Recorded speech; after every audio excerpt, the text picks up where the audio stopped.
Ladies and gentlemen, hello again.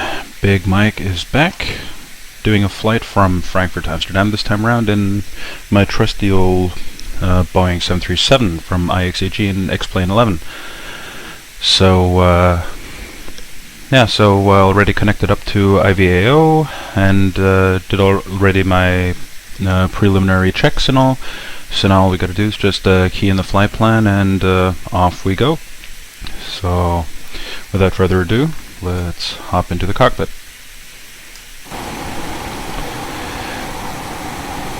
So, here we are. So I already did all my checks and all, so let's just get straight to it and not waste any more time. So, okay, so we are Boeing 737-300. Engine rating is good, and we have the latest ARIC cycle. Just updated it this morning. So, and we are in Frankfurt, and our route is going from Frankfurt to Amsterdam, and we are Lufthansa 902. Okay, aircraft is already loaded up the payload and also the fuel, so we don't have to worry about that for the time being. So now it's just time to key in the route. So going via Maroon, and from there it's the Yankee 152.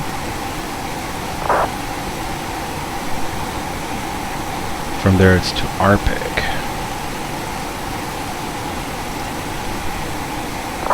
Then on to Zulu 850.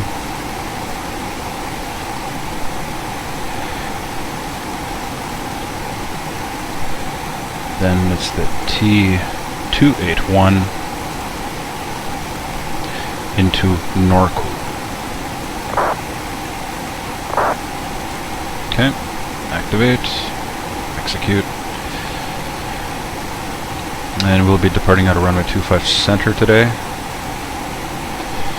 via the Maroon 6 mic. So let's just look for it. There we go, Maroon 6 mic. And we'll be arriving onto runway 18 right. There we go, that's this one here. And we'll be doing the Norco to Alpha arrival. Okay, now this is where it gets a bit confusing. Let me just consult my Jepson charts.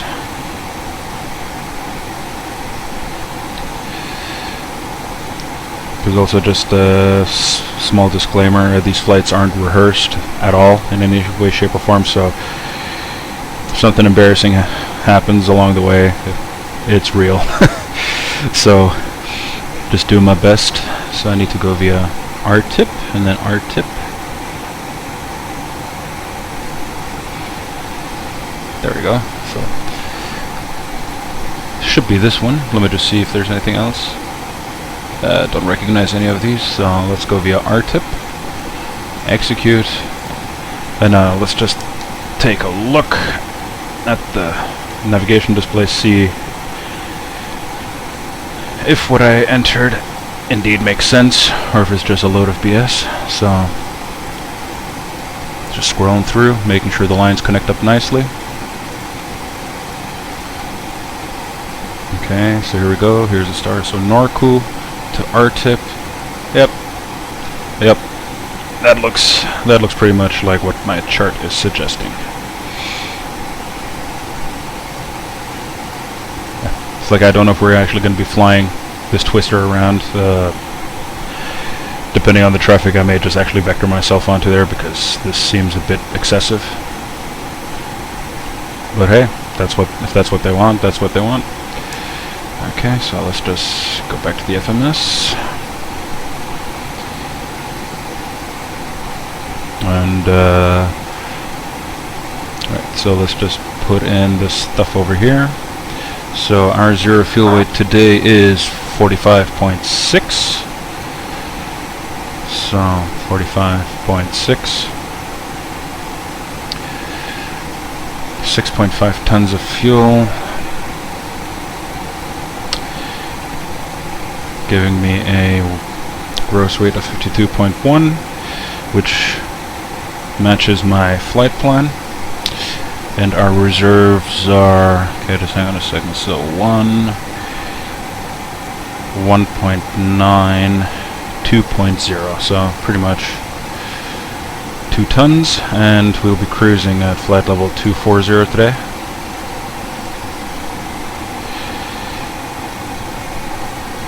And my flight plan is telling me we have a cruise wind of 295 at 48 knots. And top of climb outside air temperature of -29. Okay, transition altitude 5000 is correct for Germany. And then I'm just going to hop over to the descent page and already prepare my descent winds because the flight isn't that long. I mean, flight time calculated for by about an hour, but with all the descent preparations and all that stuff, I mean, it's quite, it happens quite fast, everything. So 18,000 and 14,000, 9,000, and the winds are 288 at 55, 288 at 48, and 286 at 37. And transition altitude in the Netherlands is 3,000 feet, and I checked the Asus. There's Tower Online in Amsterdam at the moment, and there they have a transition level of about, I think, what was it, 4,000? Yeah, flight level 40. However, there's a bug in the IXEG that if I type in 4,000 over here, it's going to override the transition altitude over here. So I guess I'll just have to do that as part of my descent preparations. So anyway, so what time is it? Okay, it's 13:50, and I plan to depart at 1400. So we're more or less on track. So let's just prepare all this. Okay, just turn this on. Okay.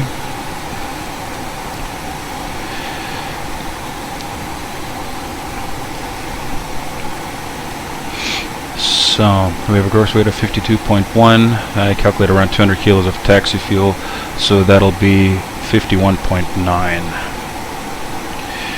So for that, I am going to go to my Boeing calculator tool. Depart out of Frankfurt, runway 25 center, and we are probably going to use an intersection because we're rather light. Let me just cross-check that one on my chart, which one that would be. So that would be. Oh, we could even do a Lima. I think we can get away with a Lima 6 intersection takeoff. So let's try that out. And let me just grab the weather in Frankfurt, the latest one. So the winds are 250 at 12. Outside air temperature at 19, and QNH 1022. Flaps 5 is fine, AC on, anti-ice off, and takeoff weight is, what did I say, 51,900. It's a close enough approximation. There we go. Let me just write those down real quick. So it's a D takeoff plus 56 and 130, 137, 142. Okay, just going to minimize that. Yeah, if you guys are wondering, I think I may have mentioned that in a previous video. This is the Topper Boeing calculator tool. They got that for various Boeing aircraft types. This one is here for the 737 Classic. It's a neat tool and all. One of the things that I lament that I have issues with that is if I try and make a calculation with a wet runway, it crashes. And also, I know with the Boeing 737-300 you can take off with flaps 1, 5, and 15, and here I can only select flaps 5 and flaps 15, so that's something I'll just have to live with. So coming back in here, going to the N1 limits. Oh, hang on, before I do that, let's just hop to the overhead panel and set up our pressurization system. So we'll be cruising at 240, and at that we need a standby cabin altitude of 2,900.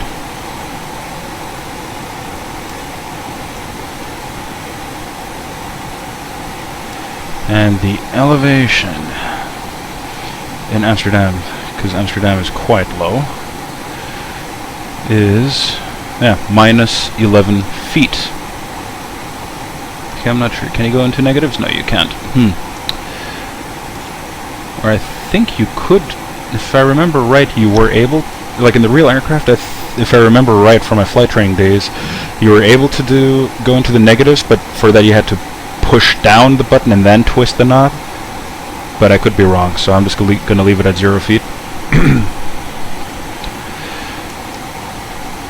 So now that is set, and I'm just going to key in all that stuff. So 56 degrees, and we are flaps 5, and and we had a V1 of 130, 137, and 142. And oh yeah, wait a minute. There's something I forgot. Oh no, so I did set that right. Okay, never mind. I just thought I had the CG wrong. Okay, so 142 knots. Set that in the window here, and set that to runway heading. And initial climb I think was level 70, but I'll cross-check that on my chart in just a minute. There's one thing that I really miss about the IXEG is being able to use the scroll wheel to move the knobs. But this is just something that I guess we'll just have to live with. So, setting the speed bug, so I'm just going to set this one to 80 knots. Close enough. So, set this one to 130. 137. Kind of difficult to see that one. And this one is V2 plus 15, so that is 152, 157.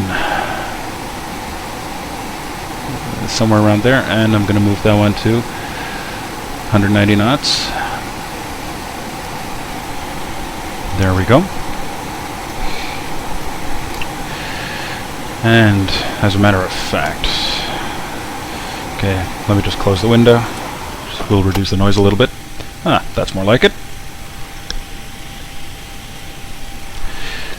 Right. So, let me just pull up my charts for departure. Just set up the right things. Okay, so I need... Wait a minute, so I need Nauheim on one and... Okay. Just setting up the frequency, so 11375, okay, that's already there, and I need this on... I'll leave this on... I'll put this on 114.2, that's Frankfurt VOR. And what does that say?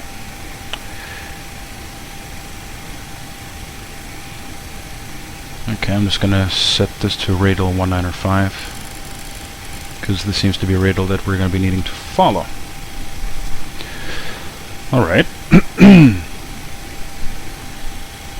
And while we're at it, we can already start the APU.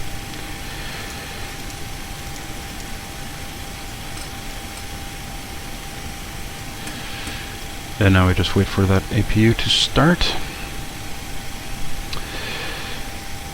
Okay, and while we're waiting for the APU, I guess I could do my departure briefing. Let me just check the ATIS for Frankfurt real quick. Just make sure that there wasn't any last minute runway change or something.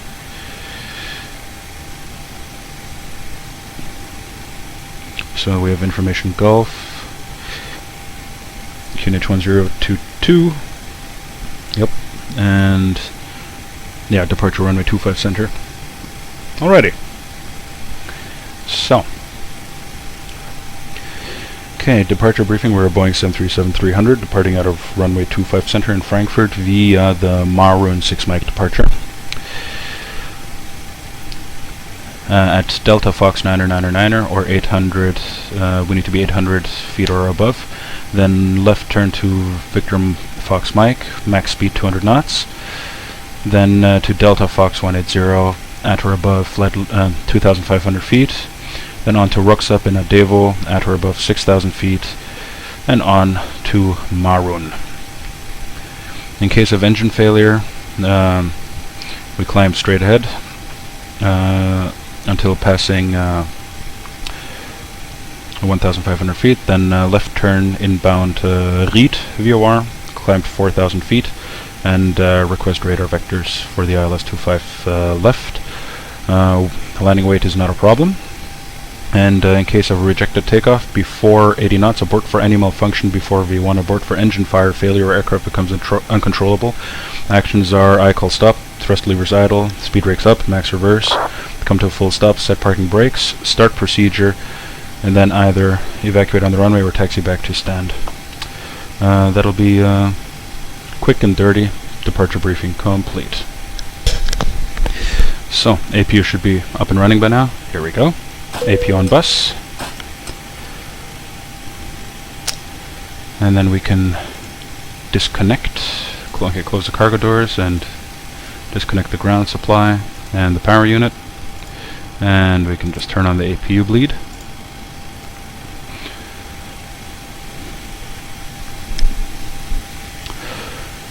Alright, just going scanning through the panels one last time, just making sure I haven't forgotten anything, because I think we're now at a stage that I can connect, or what am I saying, connect, tune into the tower frequency. So, so tower is 119.9er. And also, just word of caution, I'm using a different recording software, so I had to spend a crap load of time just playing around with the volume settings for the audio recording, for the audio part. So I'm quite sure that my voice is coming through okay, but I have no idea if ATC will come through. So if we're unlucky,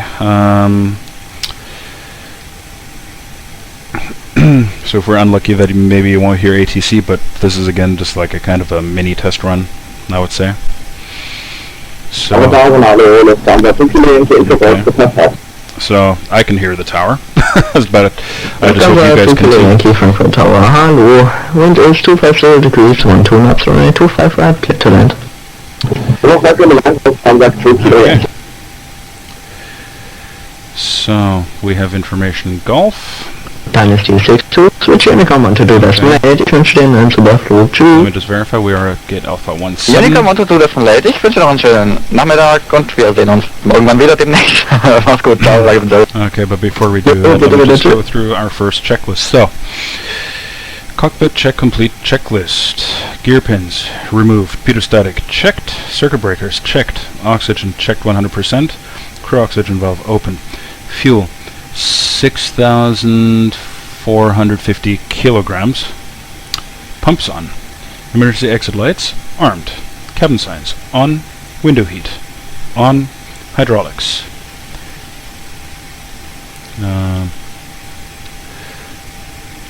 Normal. Stall warning checked. Cabin control. Set ground. Autopilots off. Instruments 292. Altimeter 1022-360. Anti-skid on. Auto brake RTO. FMC set. Speed brake down detent. Engine start levers cut off. Trim cutout switches normal. Fire warning checked. Radar on. Weather radar mode off. Radios set. Cockpit check complete. Checklist completed. Whew, that's a mouthful. Okay, so Let me just set the trim for takeoff. I know it says 3.4, but I find that is too much nose down trim, so I always add another unit to it. Kind of runs itself out there. So, so let us make our initial call. So, here goes nothing. Frankfurt Tower, einen wunderschönen guten Nachmittag, die Lufthansa 902, Stand Alpha 17, Information Golf, requesting startup. Lufthansa 902, Frankfurt Tower, hello. Check information hotel. You are clear to destination Amsterdam via the Maroon 6 MAX departure route out of runway 25 center. Flight plan route, initial climb is flight level 70 and your squawk is 1000. We'll check information hotel clear destination Amsterdam via the Maroon 6 MAX departure out of runway 25 center. Flight plan route, initial climb, flight level 70, squawk 1000, Lufthansa 902. Lufthansa 902, back correct.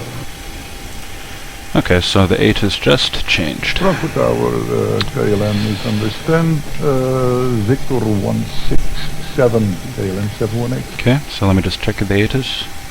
Okay, weather. KLM 718, thank you for flying to Frankfurt, have a nice day, bye bye. Is pretty much on par with what we ran our calculations with.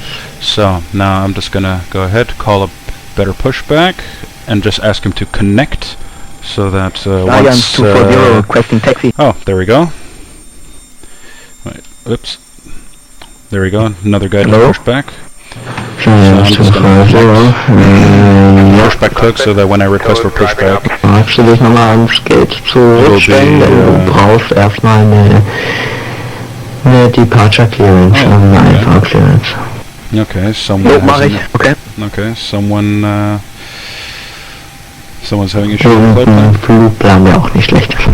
Okay, someone needs to file a flight plan, by the sounds of it. Den habe ich eigentlich schon abgesendet, aber ich kann es nochmal machen. So just, No, den habe ich noch nicht. just check my throttles, do they work? Yep, they're all connected. Wonderful. Excuse me. Sorry.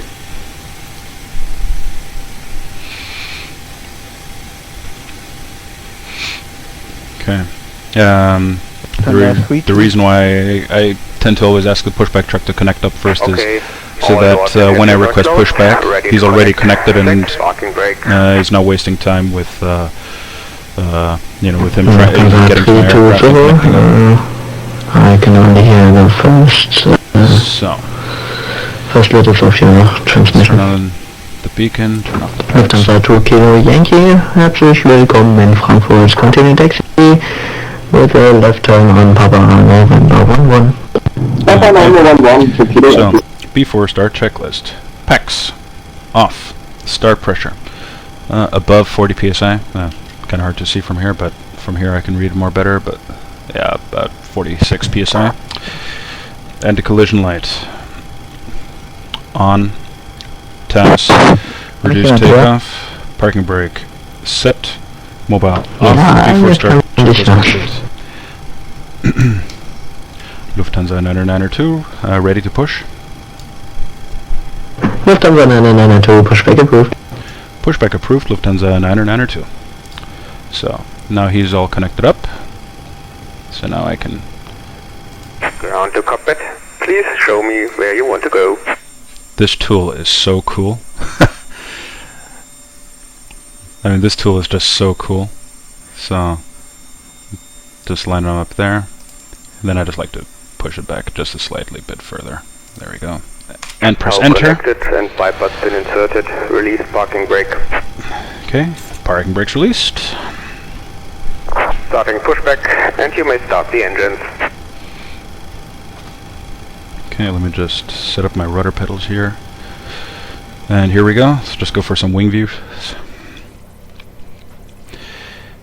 Yeah, that's the thing, is that I mean, I have the runway following terrain disabled in X-Plane, which is supposed to mitigate the, or which is supposed to help against the Do you have any preferred data span? online traffic floating in the air like this and so on, but still there it does that to some extent because of the different sceneries I'm using. 2 Kilo Yankee, roger. I'm using a default Frankfurt scenery from X-Plane, which is, I believe, a port from Aerosoft, but it still doesn't match with this guy. He's probably flying in P3D or FSX, and he's using the Aerosoft scenery, is my guess, and it has a slightly different altitude than to my scenery. So, anyway, number 2 engine start.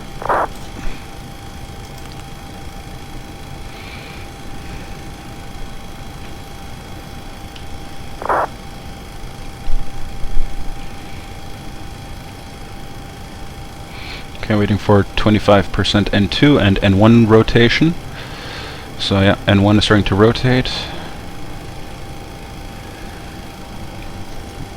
And okay, introduce the fuel. And now oil pressure needs to rise within 12 seconds, so that was over here. Lufthansa 2 Kilo Yankee, taxi to stand. Yep, so far looking good. Alpha cutting out. Via November 11, Lima, November 5. November 11, November 5, Alpha Lima 2 Yeah, Kilo that was a Yankee. good engine start. Okay, number 1 engine start. Then it's pretty much rinse and repeat.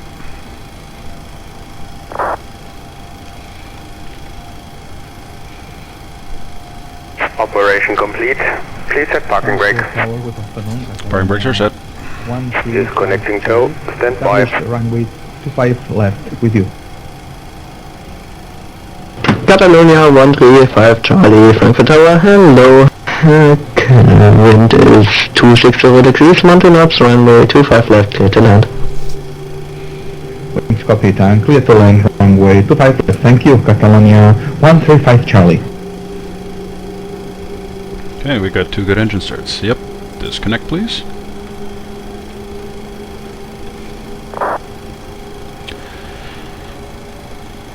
Okay. After start items, flaps 5.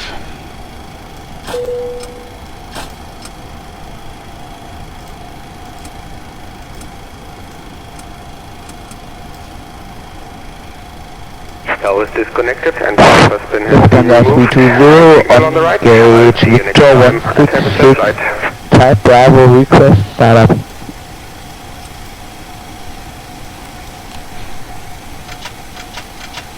Lufthansa 320, confirm you filed a flight plan. Rudder.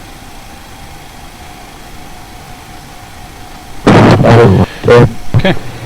Ja, ich sehe nämlich Checklist. kein... Electric. Set. Pitot heat.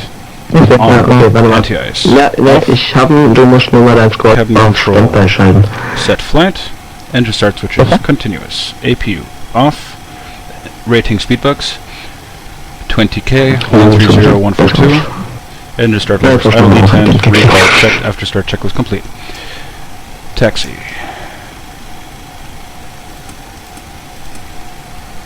And I'm just going to call up my taxi chart before I Lufthansa 320. taxi.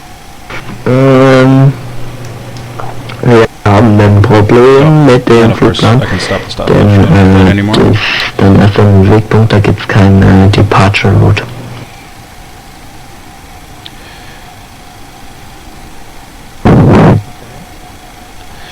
Okay. So. Lufthansa 2 Kilo Yankee, when on November 5, hold short, November. November 2 Kilo Yankee. Lufthansa 2, correction 9992, reports when ready to taxi, how long will it take? Lufthansa 9992 request taxi right now. Actually, we're able for a Lima 6 intersection. Lufthansa 9992, okay, thank you. Taxi to holding point 25 center via November 5, November, correction, November 5, November 3, Lima 5. Oh, that also works. Taxi hold point runway 25 center via November 5, November and November 3, Lufthansa 9992. Okay, slightly different, but I guess because there's another guy that's blocking my way. This guy's blocking my way, so So, yeah, so clear left, clear right. So, check my brakes. Okay, off we go.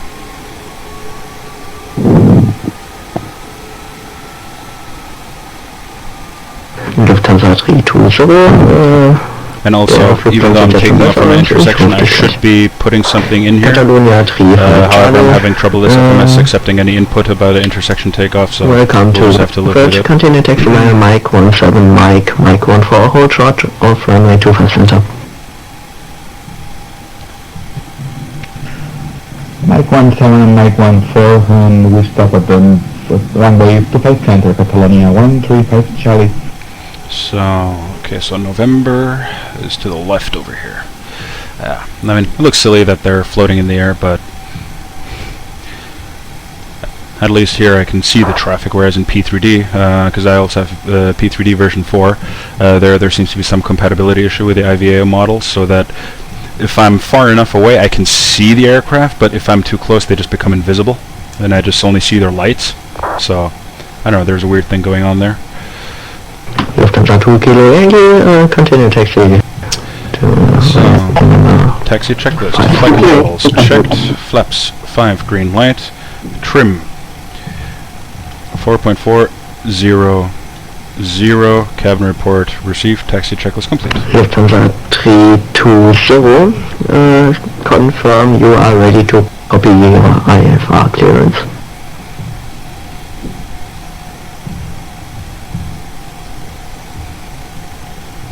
Yeah, Lima 6 would have been down there, but he gave us Lima 5. Nah, it's acceptable, so that's why I didn't challenge him.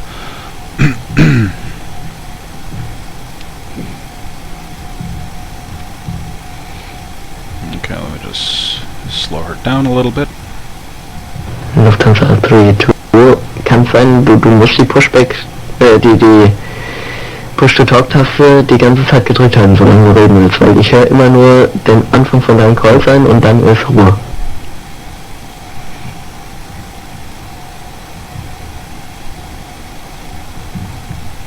Lufthansa 992 is ready when reaching. Lufthansa 992, line up runway 25 center and wait. Line up runway 25 center and wait, Lufthansa 992. Okay, so here we go. Catalonia 135 Charlie, do you have any preferred gators then? No sir, the gate you will tell me, no problem. Catalonia 135 Charlie. Okay, let me just see. Approach sector is clear. That guy's landing on 25 left. Roger. Approaching. Catalonia 135 Charlie. Now you approached Mike 24, that's no problem. Cross runway 25 center is approved. On the other side, Lima 14, November 10 to a gate of your choice. Okay.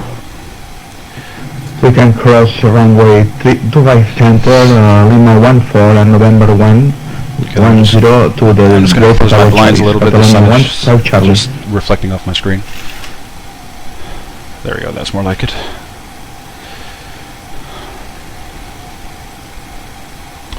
Okay, one last check. Is everything where it should be? Lufthansa 320, ist es jetzt besser? Okay. So, jetzt scheint's besser zu sein. So after this guy crosses, I guess we'll get the takeoff clearance. Okay, super. Lufthansa 320, confirm you are ready to copy IFR clearance.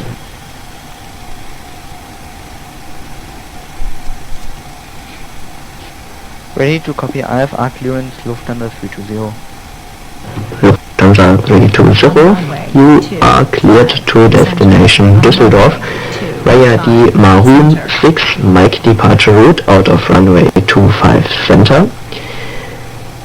Flight planned route, initial climb is flight level 70 and your squawk is 1000.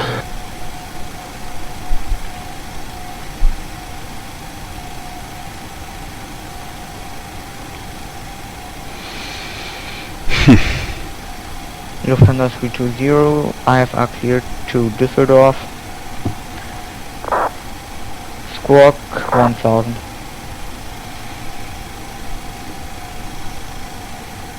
Lufthansa 320, confirm initial climb flight level 70. Flight level 70. Lufthansa 320. Lufthansa 320, read back correct. Lufthansa 992, wind is 260 degrees 12 knots, run. Correction, runway 25 center, cleared for takeoff. Clear for takeoff, runway 25 center, Lufthansa 992. Okay, takeoff.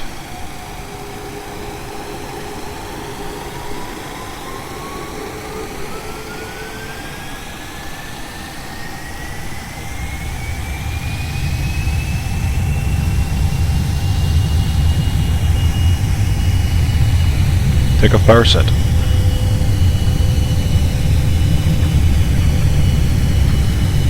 $80.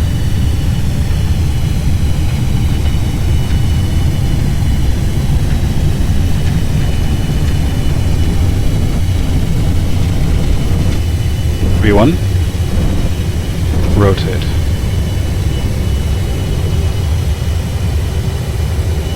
Positive climb. Gear up.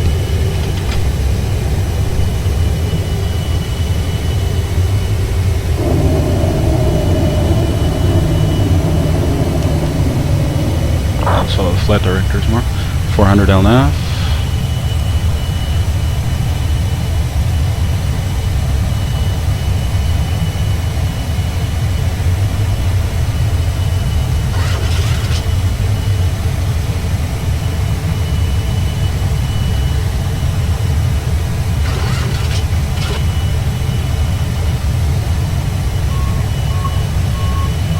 Lufthansa 992, switching Unicom 122.8, have a safe and a flight, bye bye. Unicom 122.8, Lufthansa 992. Jo, danke, schönen Nachmittag noch, tschüss. Tschüsschen. I will deal with that in just a second. Flaps 1. And I am deliberately not following the pitch command of the flight director because it's a bit buggy. I'm just going to keep it at 10 degrees. Lufthansa 320, request taxi to runway 18. And flaps up. Lufthansa 320.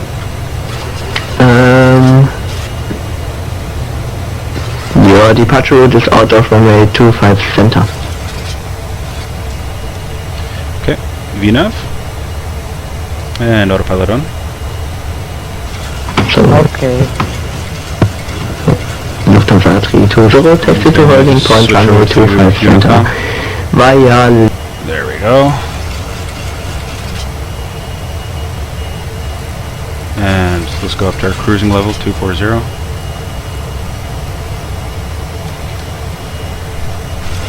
And normally it's at the acceleration altitude it's supposed to be N1 speed 210, but because we have a restriction, speed restriction in our departure departure route, have to kind of factor that in, so that's why only 200. And here we go. We can speed up. Okay. And here's our transition altitude. So altimeter is Standard.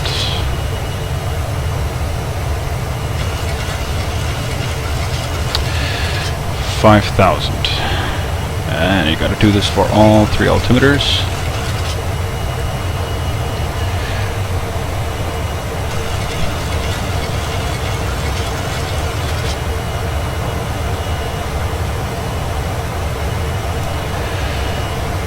Don't need this no more. Don't need this stopwatch no more. Let's get some wing views.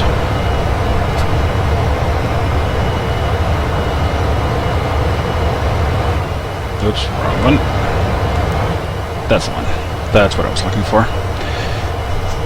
There's the Rhine River.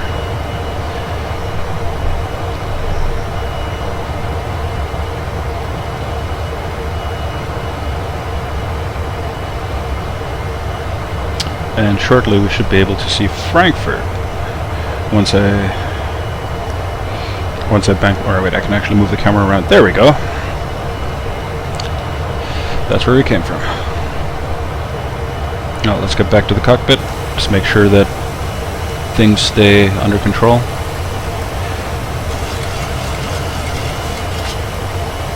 Okay, let me just zoom out a little bit here.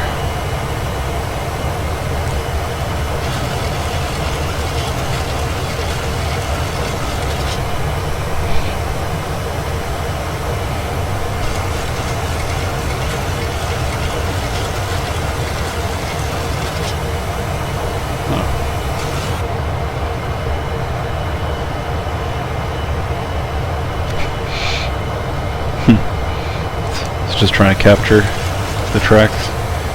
There we go. Leveling out.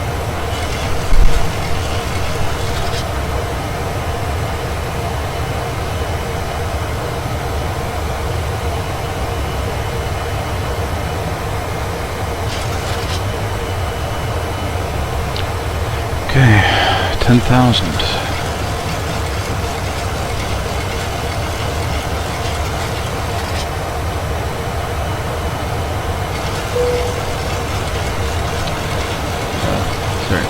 And we are pressurizing nicely.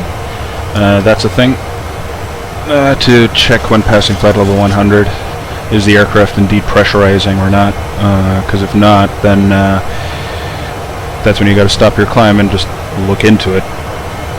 Because with a Boeing 737, it could be as simple as forgetting to flip the switch, which is on the checklist item, the cabin control. You can set that to ground or flight. So set that to ground, the outflow valve opens up completely and cabin depressurizes, and flight mode, that's when the cabin pressurization schedule begins.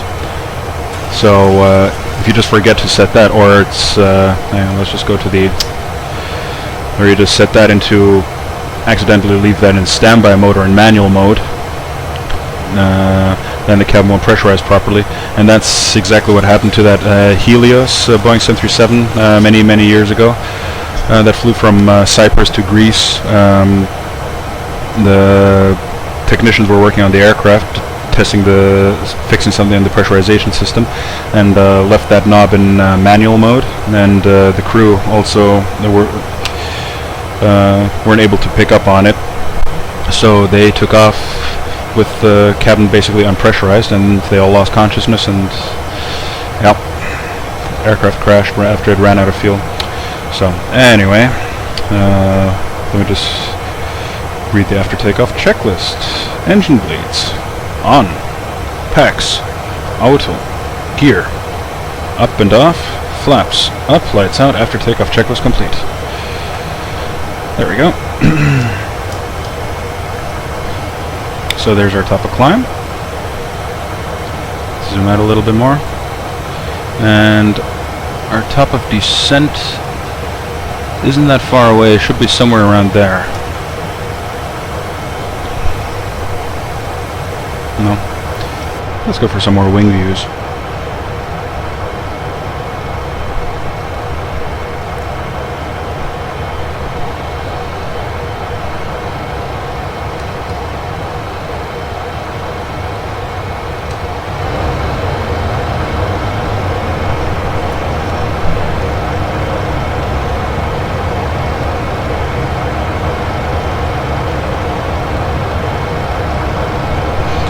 What a beautiful day to go flying. I think I say that in pretty much any of my videos. Let's go back to the cockpit.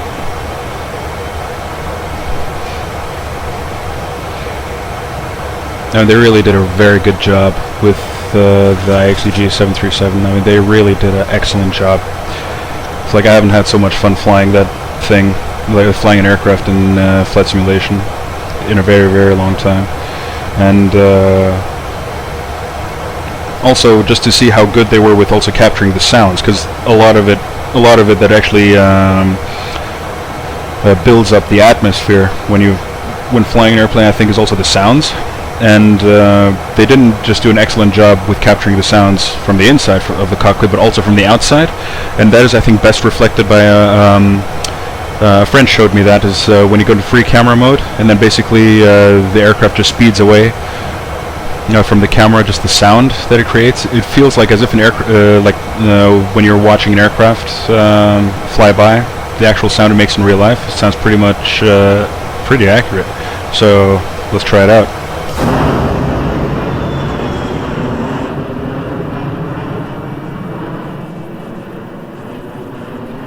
That's what I mean. I was like, I haven't seen an aircraft that actually creates that sound so accurately. It just sounds nice. So coming up on 20,700.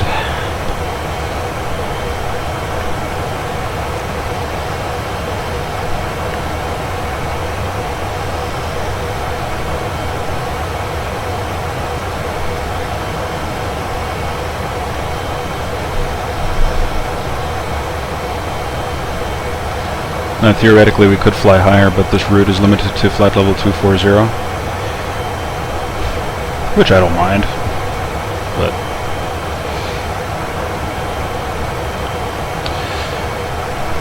okay, 2,000 to go.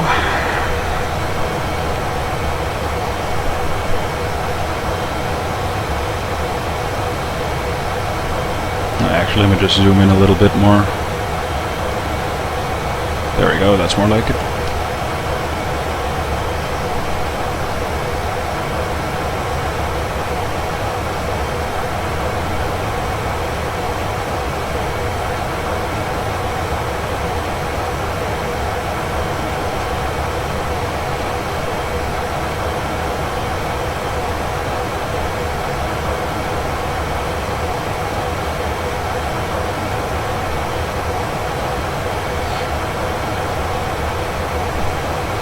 Okay, everything looking normal.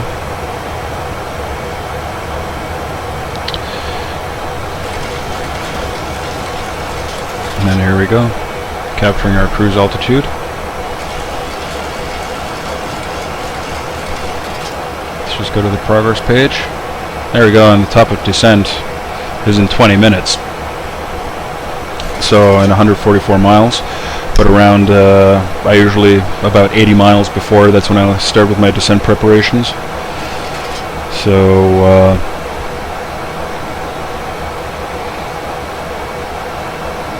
yeah. So that is the beauty of doing these short haul flights, because there's a lot more happening at once than when doing a long haul flight. I mean, don't get me wrong, a long haul flight is also nice to do every now and then, but I just really enjoy doing these short hops all across Europe.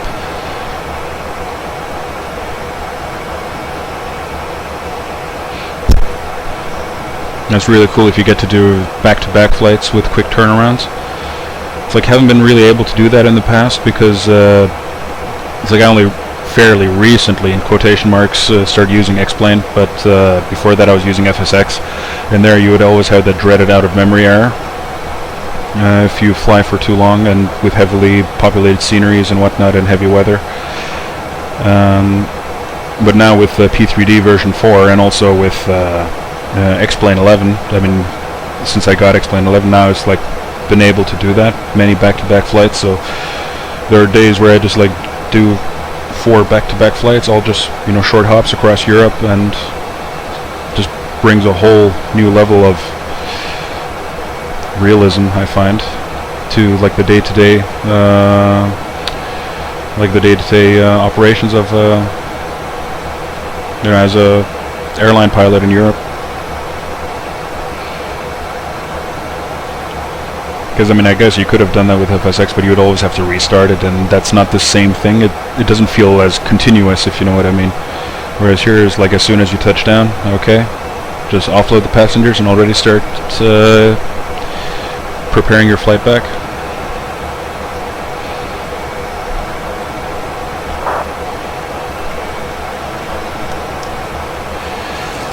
Okay, let me just check my IVAO web eye, just to make sure I'm not venturing into someone's airspace. Well, if I do, I guess they'll also hail me.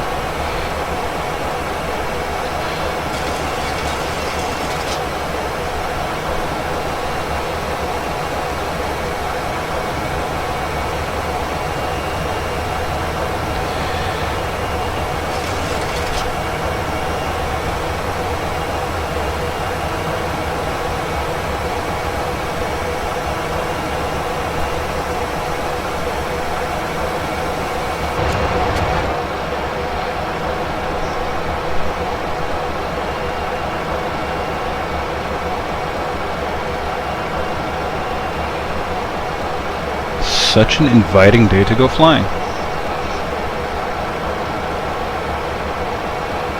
Okay, the shadows look a bit funky, but I guess that's just a settings thing.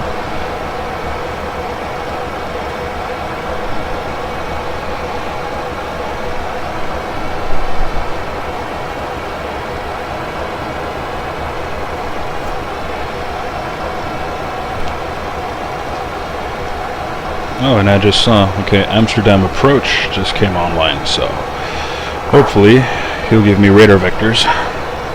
And once again, as I'm saying, my flights are in no way rehearsed, so whatever happens, it's the real deal.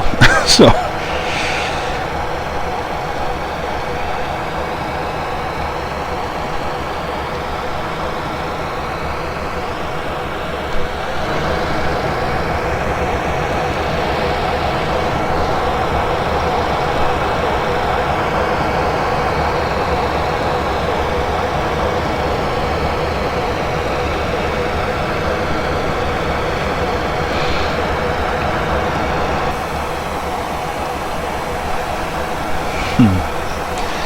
no, I really can't wait. And there are now like a ton of products that are coming out bit by bit for both P3D and X-Plane, which I just really can't wait for.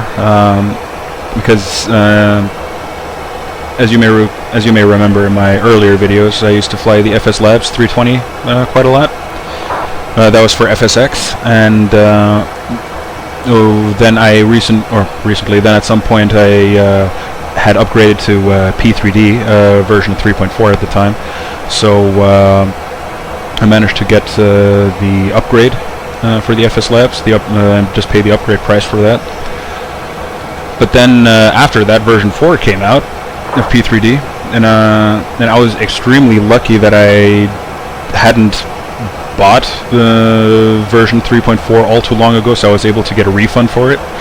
So now I have basically version 4 installed on my computer, and I'm just waiting now for FS Labs to come out with the version 4 compatibility of their aircraft, so that I can go flying with their 320 and basically just do what I do here, just hopping all across Europe and do multiple back-to-back flights. For X-Plane 11, they're also Flight Factory, the guys that made the 757 and also the 767 and also the Airbus 350. They're also working on Airbus 320, and based on the previews, which I've seen, I mean, it looks amazing. I mean, I don't know, I really don't know how deep the simulation goes, and all, and you know how it compares to FS Labs or not, but that looks pretty damn good, actually. So, and that thing is in beta testing, I believe. It's been that for quite a while, so can't wait for that thing to come out, so that I also finally have a decent Airbus 320 and X-Plane. I know people say that, yeah, why don't you hey Mike, why don't you just try out the Jar Design 320? I don't know. It's like, when looking at it, I'm just like, yeah, the model looks okay, but I don't know. There are certain things in the cockpit that just put me off. It just doesn't seem accurate the way it behaves and so on. And I also follow various YouTube channels and so on. Also, for example, Bellins, Matt Davis, that guy, absolute legend. He's done a couple of flights in the Jar Design 320, and I'm just like, I don't know. It's just that 320 just doesn't really cut it for me. It's not as, because the thing is that I'm not just I'm not just after just like hopping into the airplane, just turn on the engines and off we go. No, I mean, I like to take it slow and do proper flight preparations and so on, and just basically as real as it gets is my motto, is what I go for. And if I have an aircraft that really, if I have an aircraft that isn't up to par for that style of operation, then I don't know, it just doesn't cut it for me, so I won't even bother getting it. So I'm really into the FS Labs and the PMDGs out there. So and this IXEG 737 also made the cut. So that's what you guys will find me most of the time flying. And yeah, I mean, also, like on the lower limit, I would say the Aerosoft Airbus family. I mean, it's a solid product. I mean, it's basically, it can get you from A to B like on a normal day, nothing fancy, no failures and whatnot and so on. And the thing is that that's not what I use the flights mostly for. I just really also use it to just fly from A to B. So that's why the Aerosoft Airbus family is I find also decent add-on to the flight sim inventory. But so with that in mind, they also brought out the CRJ 700 and 900, which is an aircraft that I've also been fond of flying for quite a while. I used to, this was really back in the day when I used to fly in FS 2004, or FS9 as it's known. I used to fly the CRJ family from, what were they called? Wilco, there we go. Yeah, Wilco Publishing. Their add-ons were hit and miss. Don't really know how to describe it if you guys remember. Because, it's like, I don't know, it's like I have the feeling, again, probably if I read into this, it'll probably shed some light onto the story, but like the feeling I had is that, okay, you had Wilco Publishing / Field Air simulations, I think they were called. I'm not sure if they were just a publisher or if they actually made the add-ons or not, but it's like I had the feeling, because it's like when they brought out the 737 Classic at the time. So basically the 737-300 and 500, which I also used to fly a lot back in the day. That was actually a decent aircraft for the time. I mean, nothing compared to this one which we're flying here, but still for the time, that was actually a decent aircraft. The bugs were, I mean, of course, each aircraft has its quirks and bugs, but the bugs were under control, and it was a solid aircraft. You can do decent flying with that thing. The Airbus 320 family, if you guys remember, that one was not that great, I found. I mean, I guess it did the job, but there was something about it, I don't know, it's just, there was something about it that was just, I don't know, crap. I don't know, it just wasn't that great in my opinion.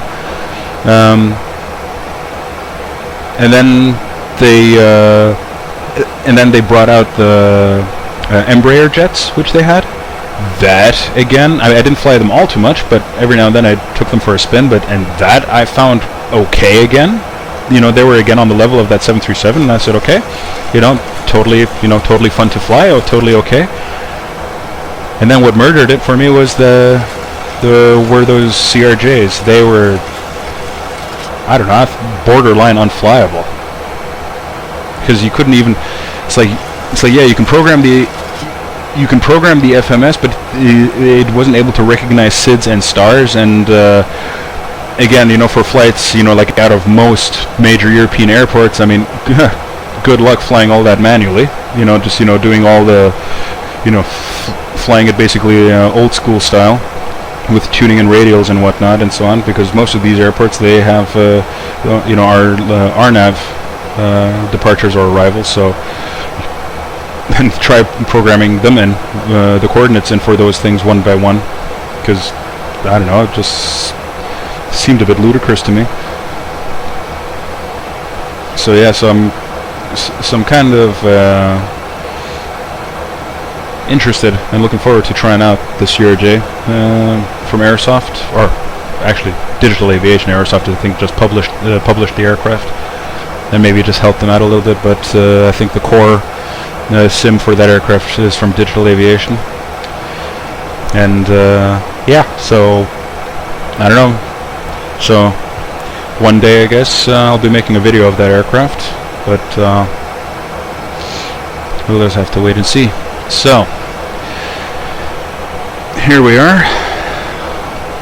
So finally, around 78 miles away from our top of descent. Yep, it's on the FMS, sorry, on the navigation display. So now we go do our approach preparation. So let me just look at the Asus for Amsterdam. So winds are 260 at 18 knots. Oh, okay. So, and we'll be landing, and the arrival runway is 18 right, which is what I got programmed in, QNH 1021, and this is what I like to do. I like to already set the QNH on here as a reminder for me, so that when I go into the pass through the transition level, or actually I'm clear to the first altitude, I already know what QNH setting I need to set. Okay, transition level is 4,000. I suspect it, so I can put that in here. And execute. The winds already put them in on departure, if you guys remember, so... Okay, we will be landing with flaps 30. Okay, so the winds are coming at 260 at 18 knots. Okay, trigonometry for dummies. So this is off by about... So wait, we're landing runway 18. So this is off by 80 degrees. So this is pretty much... Okay, so that's a significant crosswind, actually. Okay. So I'm going to take the half of the crosswind component, which is 9 knots. Yeah. So that means I need to have a wind correction of 9 knots. So that'll put my... So that will put my V approach at 145. And we're going to be landing with auto brakes too. It's a long runway, and it's the runway that is the furthest out, so I don't want to overdo it with the auto brakes. And I'm just going to set the minimas. So for that, let me just get out my chart.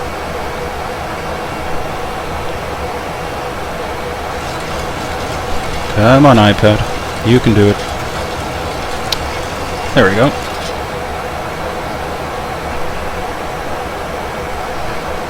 Okay, but before I do that... So, Norcoot, flight level 280. Yeah, that matches up. Technically I should have done that on the ground in Frankfurt already, but I wanted to save some time, so flight level 100. And then 70-3000, yep. That all lines up. So, and I'm just gonna tune in the ILS frequency already, so 183.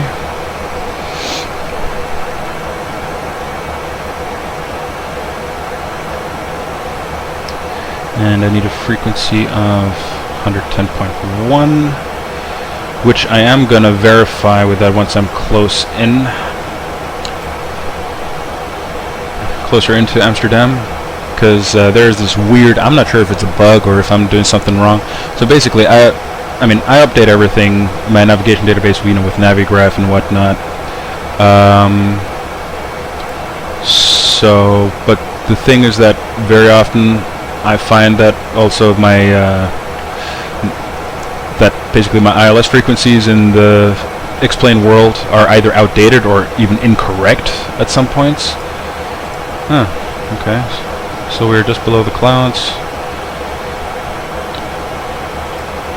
Minus 10 degrees here. Okay, that answers my question. I have ILS indication. What I was about to say. Okay, and we're minus 32. Need to keep eye out for ice buildup. Oh, wonderful. Okay, I got a reading. Excellent. Because what I was saying is the frequencies are either outdated or even in some cases I found that they were incorrect. That there was the frequency was actually incorrect. So in order to be able to have a ILS indication, I just figure if I press M, I can bring up the map world, and then I could scroll forward all the way to Amsterdam in this case, but I think Amsterdam may be a bit too far. Yeah, it's a bit too far away, because it only gives you so much range, and then I could just click on the airport info tab, or basically on the ILS info, and just see what frequency it is. If you guys remember, when for my flight into Zurich, I was actually confronted with exactly that I tuned in the ILS frequency and I didn't get an indication, and I was like, okay, what's going on with that? So, but in this case, it seems like we have a solid ILS indication, so, or it's picking something up at least. Let's put it that way. I need to verify that when we're closer in, if that's the actual frequency, not that I'm just picking up some bogus signal from something it's picking up. Alright, so it's giving me a minimum of 187 feet. So I'm just gonna do that. And normally for Cat 1 ILS approach, that is what I would do. I would just set that bug. I wouldn't even bother with that. But since I don't have a first officer, they're giving me the 100 above and minimum callouts. I'm just gonna use this after all. I would tend to use this during like basically low visibility situations, so like a Cat 2 approach or something along those lines. I mean, I guess there's some flexibility when you use that mode and when you use the actual altimeter bug. So we have a decision height of 200 feet. Come on. There we go. And so now I'm just gonna I always get the buttons mixed up. So okay, that I cannot go any lower. That is okay, that is okay. So that is all fine. Alright. So let me just see if I forgot something. I don't think so. So I can do a very quick and dirty approach briefing. So approach briefing, it'll be the ILS 18 right in Amsterdam. Final altitude is 2,000 feet. Descent, there you go. See, that's what we have briefings for. I wanted to set here the DME, which this ILS is based off on, and that is Schiphol VOR. So that's 108.4. Because I need that DME reading to cross-check my glide path. So, again, so final altitude is 2,000 feet. Descent starts at... Oh no, sorry, I take that back. Okay. You see, that's what I mean by not rehearsed. So wait, that ILS actually in itself does have a DME indication,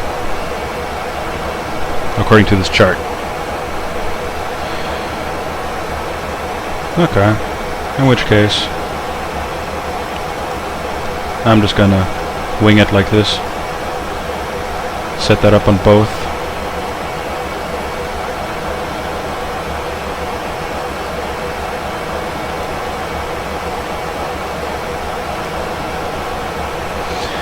Alright, so final approach altitude is 2,000 feet. Descent starts at 6.2 DME of Victor Papa Bravo. That's the ILS identifier. And the check altitude at 4.0 DME is 1,310 feet. Minimum is 200 feet. And in case of missed approach, turn right as soon as practicable, but not below 400 feet to intercept radial 280 of Sierra Papa Lima. And do not overshoot radial 240 Sierra Papa Lima. Climb to 2,000 feet, cross DME 7.5 of Sierra Papa Lima at 2,000 feet, inform ATC immediately. Well, I guess that would be a case where we could actually tune that VOR in after all.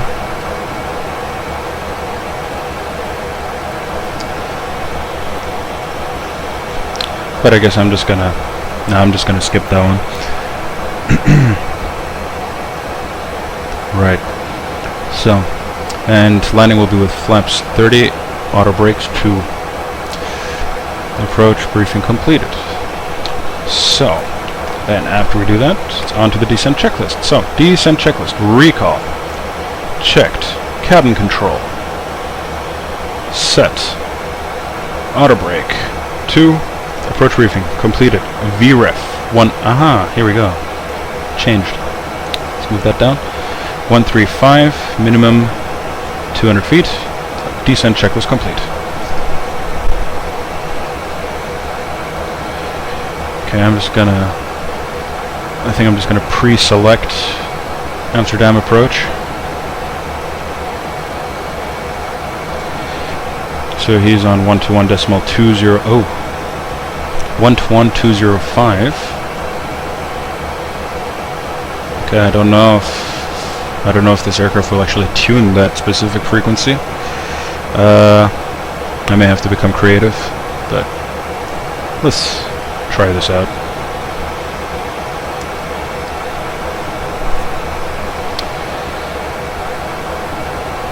Okay. So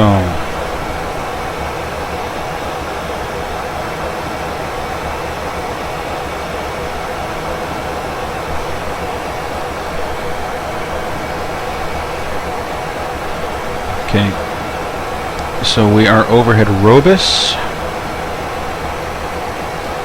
So, by the way, we're already flying the Star. Norco is behind us. We had to be between flight level 200 and 280, and we're at 240, so perfect.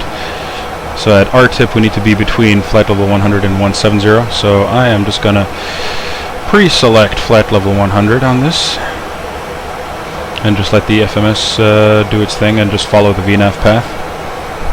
And then at some point, my guess is at R-tip, but could be earlier, Amsterdam radar is going to hail me, and then hopefully he's going to give me radar vectors. So let's just go to the progress page. Yeah, so top of descent is in 11 miles.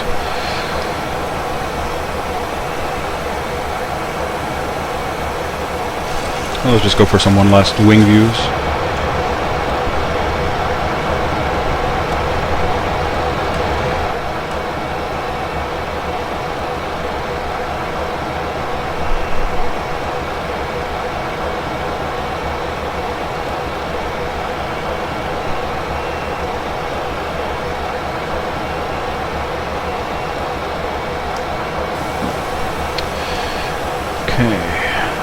Center the heading bug.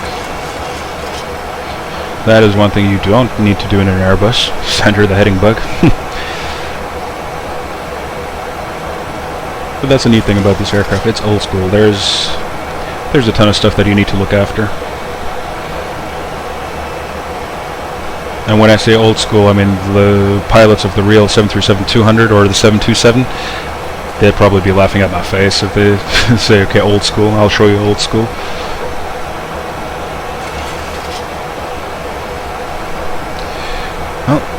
Let me just take a sip of water.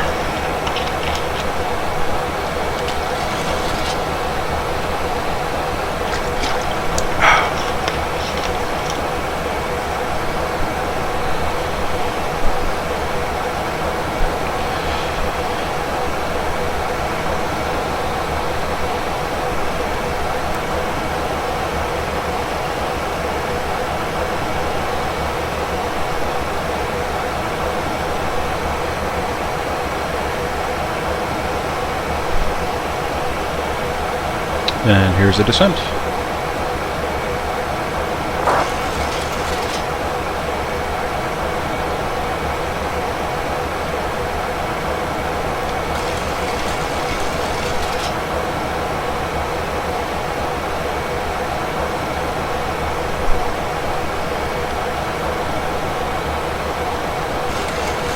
Okay, let's just zoom in a little bit.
Actually, come to think of it,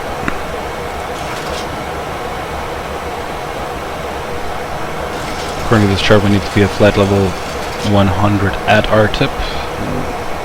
My FMS says flight level 100 or above. Okay, so let's just go to flight level change and just override the FMS.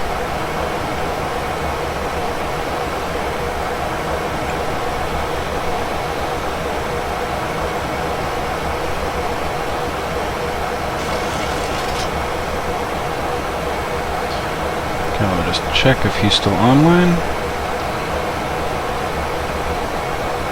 Yep, he is. I think I'm gonna... So how many miles do I have there? 10 miles. I think I'm already just gonna go ahead and tune into him just to see if I receive anything. No, I don't. Okay, that's what I suspected. So there's a trick to that. Toggle that thing and just select him from here. Oh, wait a minute, he's not there anymore? Oh no, he is. There he is. There we go. Done. I don't need this no more.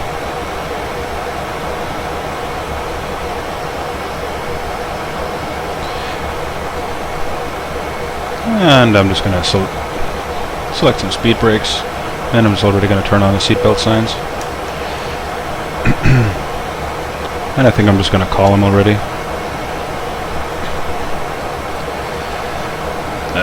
What was his name again?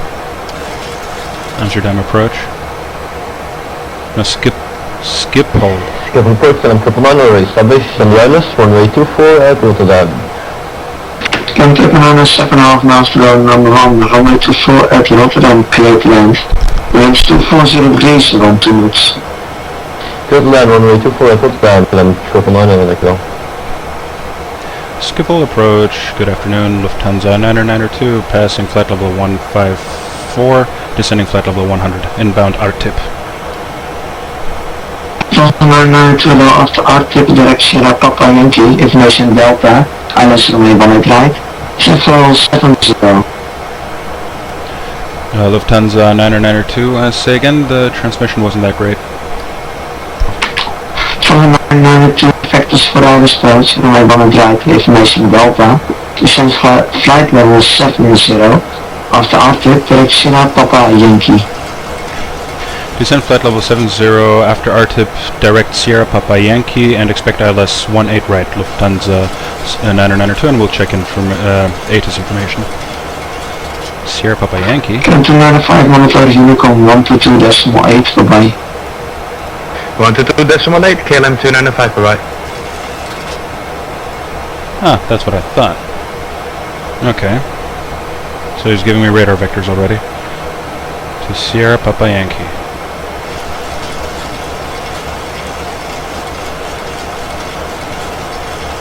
And then thereafter it's a discontinuity, but I guess he will vector. James Cargo 4851, runway 24, clear to takeoff, winds 260 degrees, 100 knots.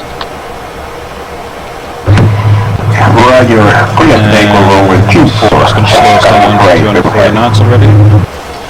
And just let the autopilot do its thing. Try and capture the course.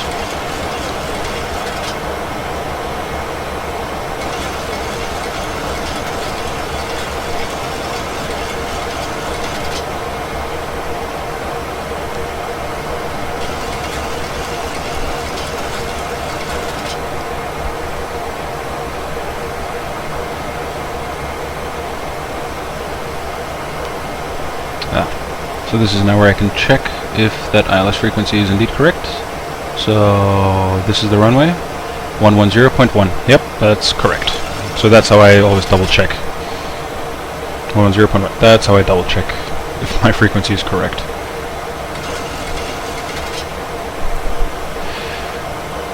Okay, so 3 degrees in the weather refresh.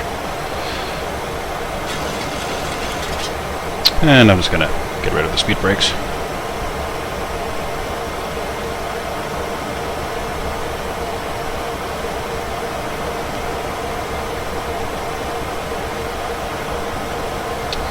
Okay, 10,000.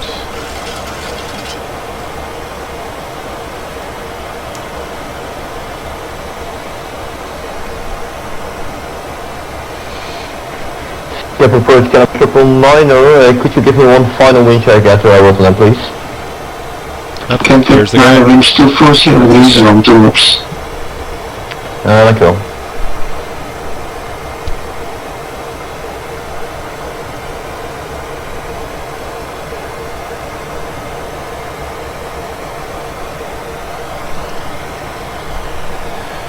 $2,000 to go.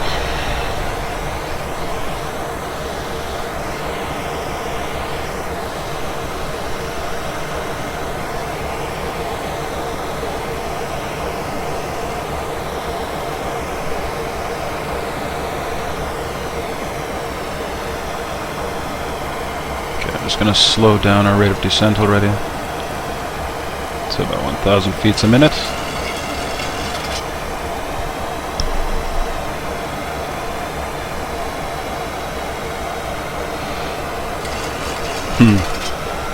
And I mean, that tower, I mean, that controller's transmissions, I don't know, aren't the best in my opinion. Having trouble understanding them.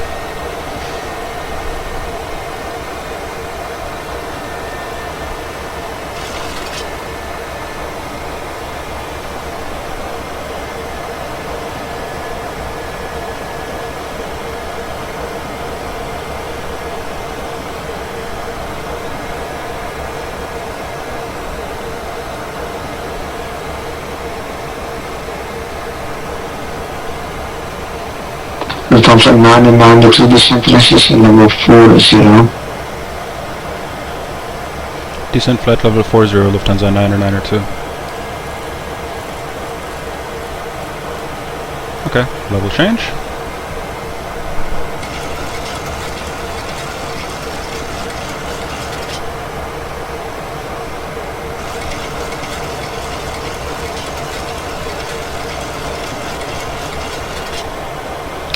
So, temperature is above 10 degrees, we're in the clouds, that's fine.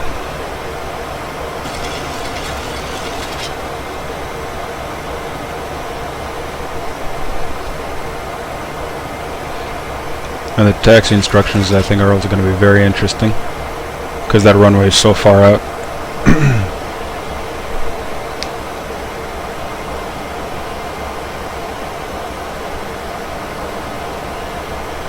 Let's go for some wing views. 2,000 to go.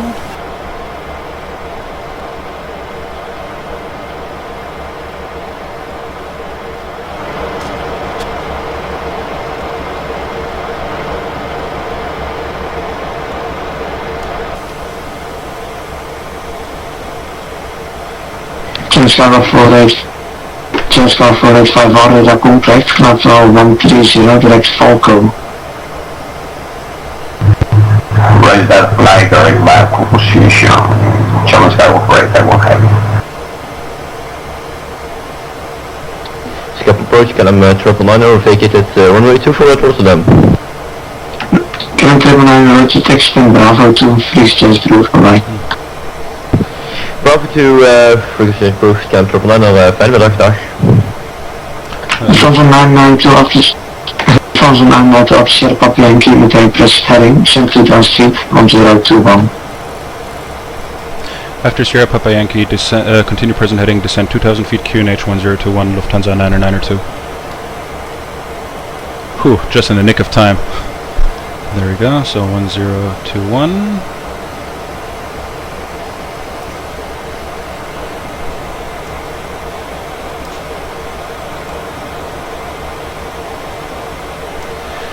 $2,000 to go, and approach checklist, altimeters 1021, 3,800. Approach checklist complete. Just in the nick of time.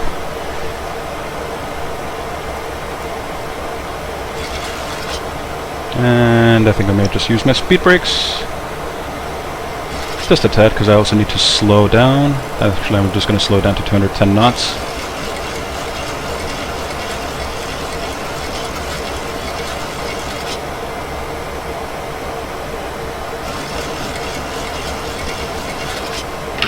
Lufthansa 992 clear ILS approach, runway 18 right. Left heading 200, cleared ILS approach 18 right, Lufthansa 992. Okay. So, more luck. Okay, and just get rid of the speed brakes. There we go. Warlock capture, so set that to runway heading.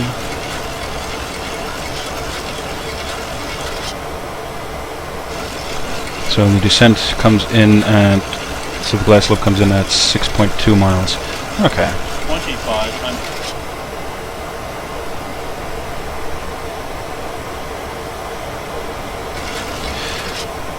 I think I can see the runway lights over there.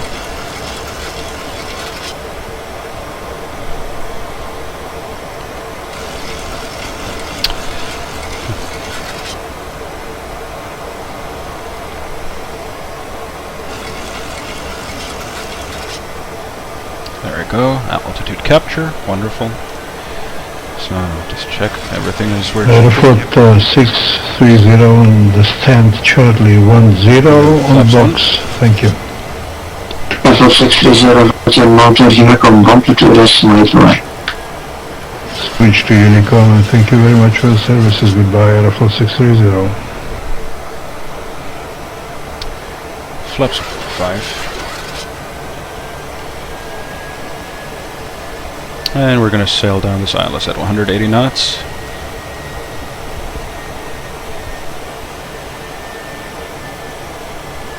Oh, wait a minute. There we go.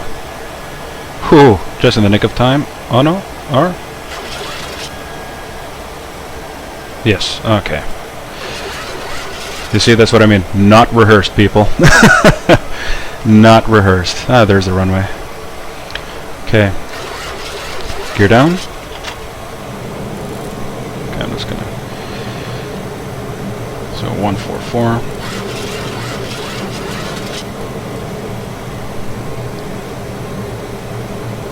Amsterdam approach, good afternoon for Packers V4. With your information, echo on board is for your information. 203 for the pole position. Flaps 25. Approach reckon to Alpha for runway 18 right is for your information. Engine start switches. Continuous speed brake. Armed green light. Gear down 3 green. Flaps 35. Landing check was complete. So, can I have a landing clearance, please? Checked.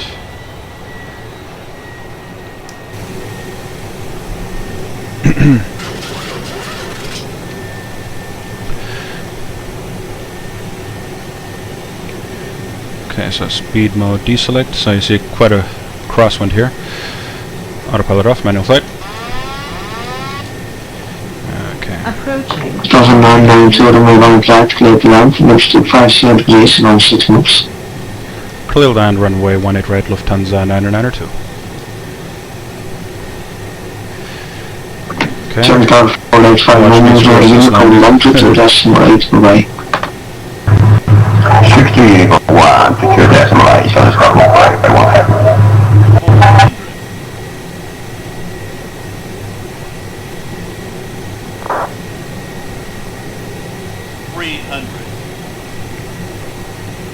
Well, continue. 200.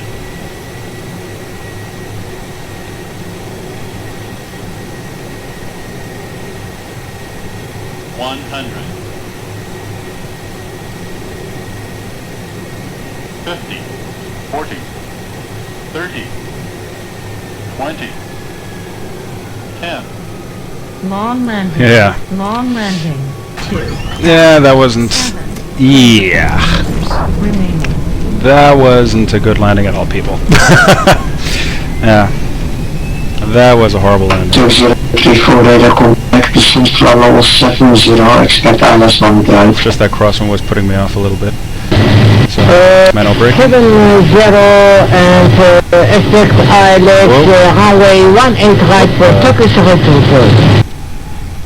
Oh, okay. Okay. That was weird. The aircraft just lurched to the left all of a sudden. Okay, let's just vacate here. Whew. Okay, that was a crap landing, people.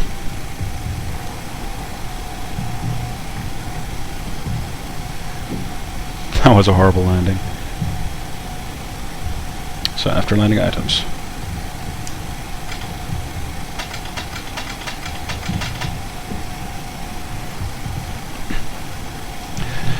Lufthansa 992, runway 18 right vacated via Victor 2.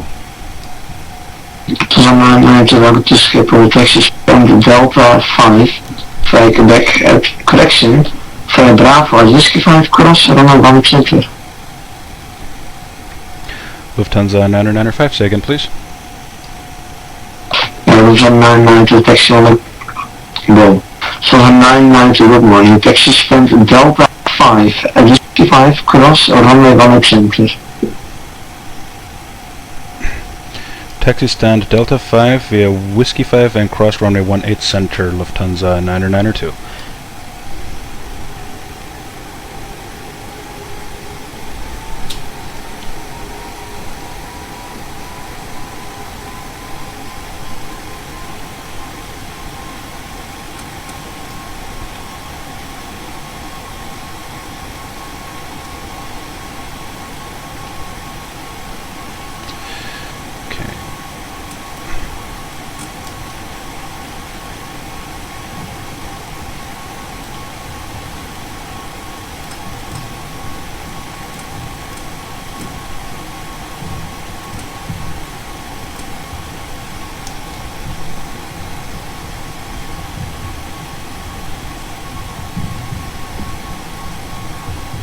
Translation reverts closing route on Unicum amplitude SMH. Enjoy the evening. Huh. Now it goes offline. Okay. Well. So be it. Okay, so it's left turn over here. And wow, people, that was... That was, I think, the worst landing I've ever done in this 737. Right. So... Huh. Okay, wait, these are de-icing pads? Or what? Okay. That was a horrible, horrible landing.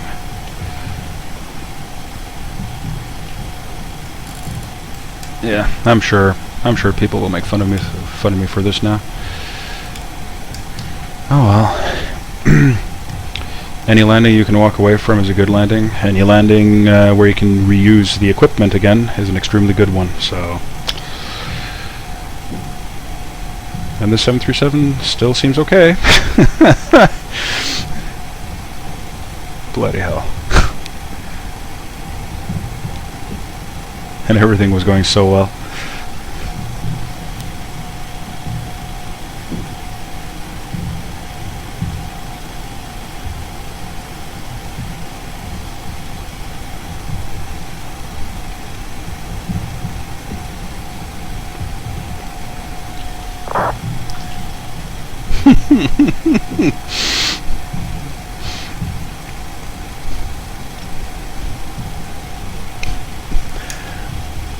I don't think I've ever been this embarrassed in my videos. Jesus. Yeah. Now I'm quite sure that I'll have people descend upon me like vultures. But that was weird. I mean, not only was the landing horrible, but also it's like after I disconnected the auto brakes, it's just like the aircraft just lurched to the left unexpectedly.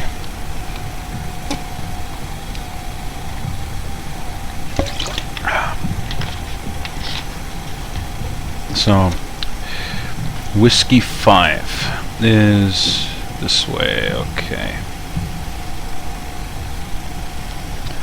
And he said crossing of 18 center approved. So this here should be Whiskey 5. And then he said stand Delta 5, wherever that may be.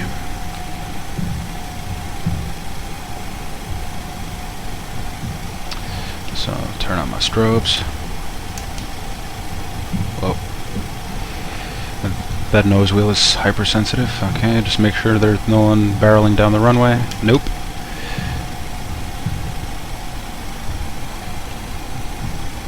Approaching 18 center. Okay.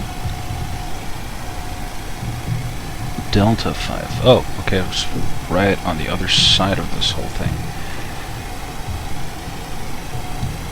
Okay, so I'm going to take a right over here. Turn off my strobes.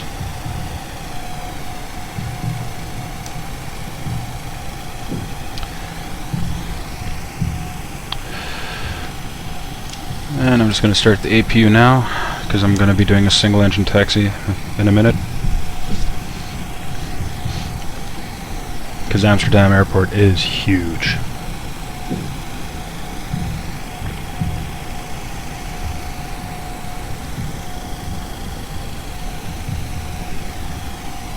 Approaching 09. No, I'm not. 09 is right there. Okay, and it's not this one, it's the next one I want to take to the left.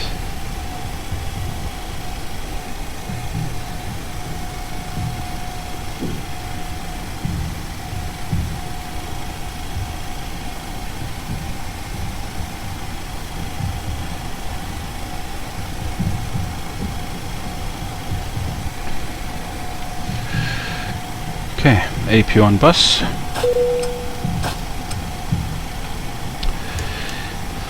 Alright, so we were, okay, so it's been more than 3 minutes since we applied reverse thrust, so engine number 2 off.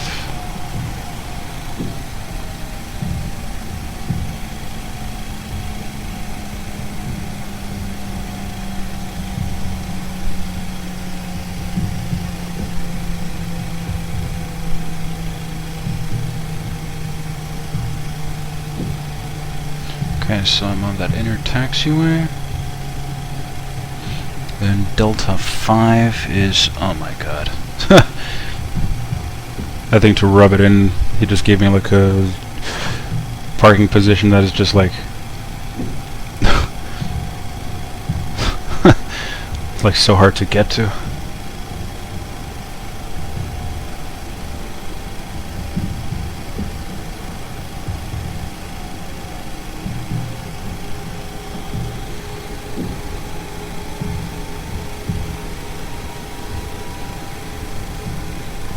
Yeah, cancel.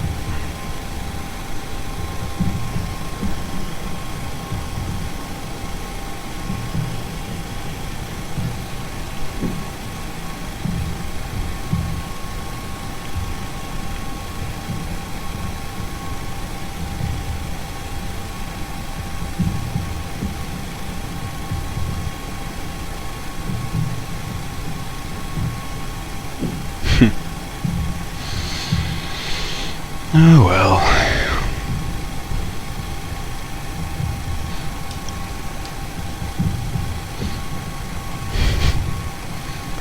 Well, I still hope you guys enjoyed this flight, even though the landing was crap.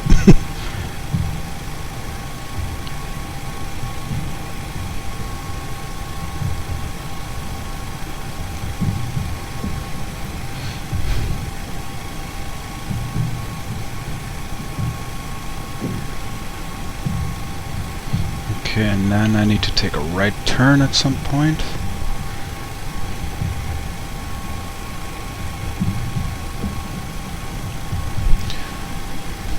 Okay, so this is Alpha 13. I could take a shortcut to the right over here, but that's not what the taxi chart is telling me. I need to loop around and approach it from the other side. So our gate is Delta 5. Our gate is over there somewhere. So, okay, yeah, exactly. So I need to go this way and then loop to the right, according to this taxi chart, because they seem to have like a network of like one-way roads, so to say, or one-way taxiways, so to say. Okay, and then I need to go this way. Whoa, wait a minute. Wait a minute. Okay, so... oh yeah, it's to the right takes me over there. No, I need to go straight. There we go.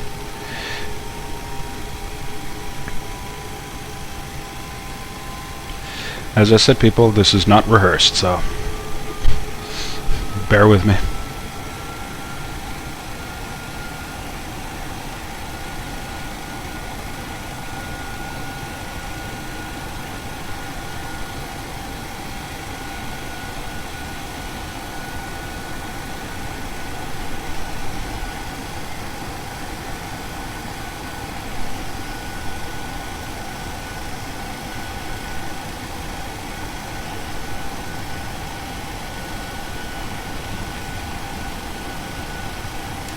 Ah, I see where I went wrong. Okay. I see where I went wrong. Okay. Let's take a shortcut through here. Thank God there's no ATC online, otherwise he'd be shouting at me right now. Here we go, and then here I need to take a left. That's the idea. Yeah. Now here I take a left. That's the taxiway I was looking for.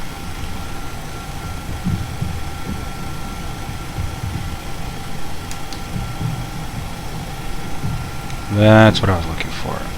And then I take the next right. There we go. Ha! Found it. There we go. Alpha 10. Yep, that's what we're looking for.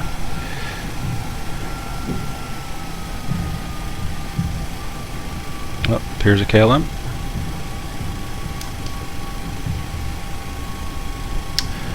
There we go. And Delta 5 is the penultimate taxiway. Penultimate gate.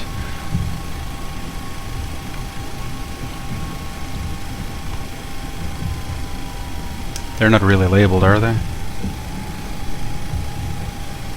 Well, anyway.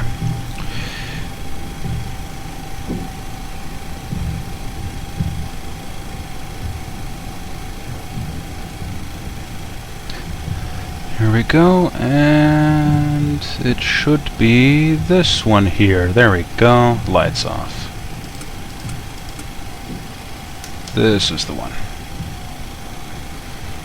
That, according to my chart, is Delta 5.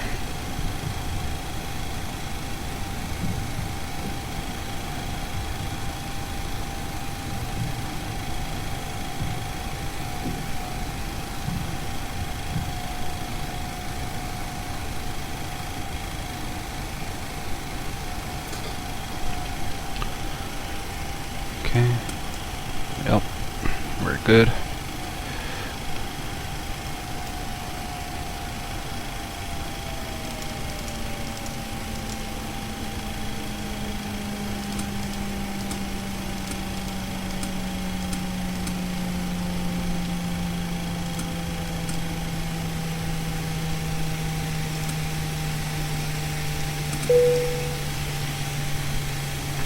Okay, just release the parking brakes.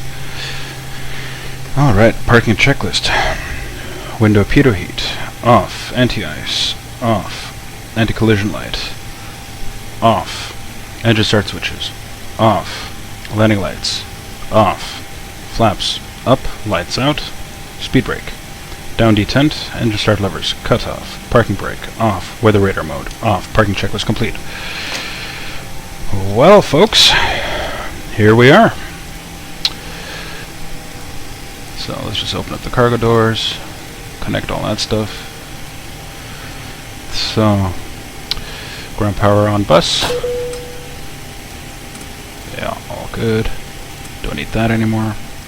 And I can turn off the APU. Now let's grab some fresh air.